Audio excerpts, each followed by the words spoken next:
ইয়া মুহাম্মদ সাল্লাল্লাহু আলাইহি ওয়াসাল্লাম, আপনার উপর আমার জীবন কোরবান।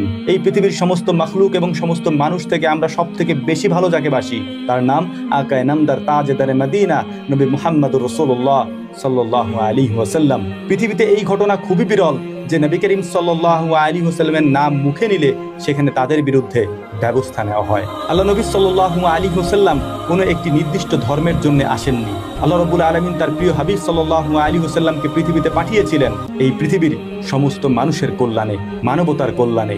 আজ যারা আই লাভ মুহাম্মদ সাল্লাল্লাহু আলাইহি ওয়াসাল্লাম লেখার কারণে তাদের ব্যাপারে ব্যবস্থা নিচ্ছেন, মনে রাখবেন এই দুনিয়া খুবই ক্ষণস্থায়ী এবং আমরা বিশ্বাস করি এই পৃথিবীতে ইমাম মাহদী আলাইহিস সালাম খুব শীঘ্রই আগমন করবেন।